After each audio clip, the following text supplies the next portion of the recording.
Uma mente calma é uma bênção em nosso mundo caótico. Infelizmente, muitas pessoas escolhem ter uma mente calma por uso de remédios e outras substâncias as quais podem levar ao vício. Se você quer obter a paz interior de modo saudável sem ser medicado, o estoicismo tem métodos valiosos para oferecer. Neste vídeo, irei compartilhar 7 princípios estoicos para ter uma mente mais calma. Primeiro, visualização negativa. Os estoicos têm uma maneira de contra-atacar o lado difícil da vida usando uma técnica chamada de visualização negativa. A visualização negativa, na verdade, obtém força do pessimismo por te preparar mentalmente para situações indesejáveis e desconfortáveis. Um dos professores mais importantes do estoicismo, o imperador romano Marcos Aurélio, disse o seguinte: inicie o dia dizendo para si mesmo: hoje eu vou encontrar com interferências, ingratidão, insolência, deslealdade, má vontade e egoísmo. Todos eles devido à ignorância do que é bom ou mal.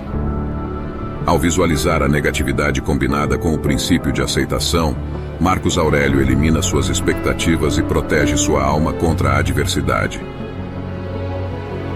Segundo, prática do autocontrole. A habilidade de se controlar pode ser útil para se manter longe de comportamentos viciantes.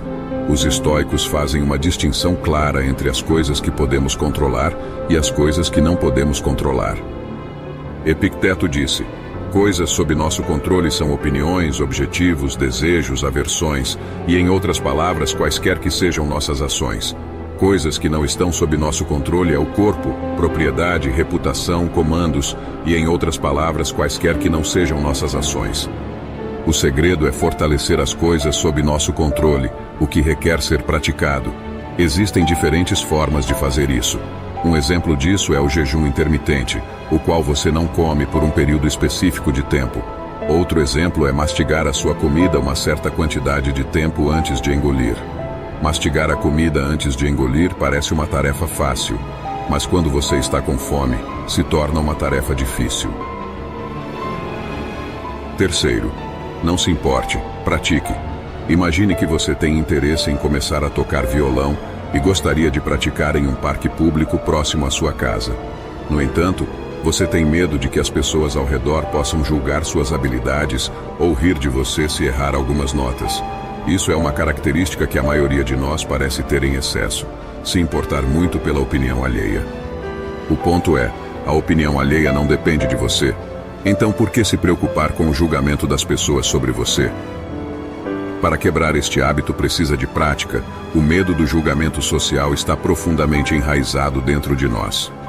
Ao se expor constantemente a situações nas quais as pessoas irão te julgar negativamente ou positivamente, com o tempo você verá que isso não te machucará como imaginava. Portanto, sua atitude de não se importar se tornou mais forte. Quarto, diário. Escrever os pensamentos é uma prática feita pelos estoicos para encontrar alívio e criar um senso de ordem nos pensamentos e memórias. Manter um diário tem um efeito calmante na mente. Talvez o estoico mais famoso que mantinha um diário pessoal era Marcos Aurélio. Na verdade, seu diário foi transformado em um livro chamado Meditações.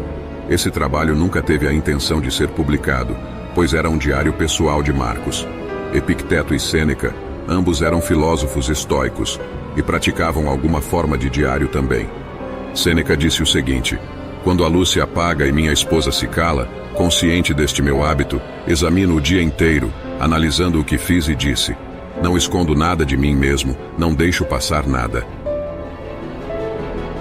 Quinto, memento mori. A prática do memento mori nos faz lembrar que vamos morrer. Pensar sobre a realidade da morte coloca sua vida em questão. Significa que sua vida está acabando a cada segundo, e não devemos desperdiçá-la com coisas banais. Isso também nos ensina a viver a vida em sua totalidade, porque amanhã nós podemos estar mortos. Pensar sobre a morte não deveria nos trazer medo, mas gratidão e apreciação pela vida que nos foi dada. Sêneca disse o seguinte sobre a morte: vamos preparar nossas mentes como se chegássemos ao fim da vida. Não vamos adiar nada. Vamos equilibrar o livro da vida todos os dias. Aquele que dá os retoques finais em sua vida todos os dias, nunca fica sem tempo. Sexto, visão de cima. Por mais que alguns acreditem que a Terra seja plana, vamos ficar com a verdade amplamente aceita de que a Terra é redonda. Essa bola é apenas um pequeno planeta em nosso sistema solar e completamente apequenado pelos grandes planetas Júpiter e Saturno, sem sequer falar sobre o Sol. O Sol é uma pequena estrela comparado a muitas outras estrelas em nossa galáxia, a qual é apenas uma entre muitas outras galáxias da Via Láctea. Quando percebemos quão pequenos nós somos, se torna muito mais fácil deixar várias das banalidades da nossa existência humana. Aquele colega de trabalho irritante, aquele parente chato, o cara que nos ultrapassa no trânsito, não são mais tão significativos quando olhamos isso sob um ponto de vista cósmico. Mesmo grandes eventos como guerras, desastres naturais e outras tragédias, são pequenos eventos se percebermos o quão vasto é o universo. Nos lembrar de nossa pequenez nos torna humildes, coloca nossa existência em questão e ocasionalmente nos faz dar risada de pessoas se irritando com coisas fúteis e sem sentido. Por último, mas talvez o mais importante, amor fati. Quando nos preocupamos com um certo resultado, queremos que o futuro seja de tal forma e eliminamos a ideia das coisas irem completamente para o lado oposto. Se preocupar com o futuro cria ansiedade, e os estoicos têm uma dica muito simples para isso, chamada amor fati. Do latim, amor fati significa amor a algo. Seja lá o que aconteça em sua vida, desde que você aceite o resultado, você ficará bem. Isso não significa que você deveria se tornar um nihilista, não fazer nada e não ter objetivos. Objetivos e ambições não são um problema, desde que você se mantenha desapegado do resultado.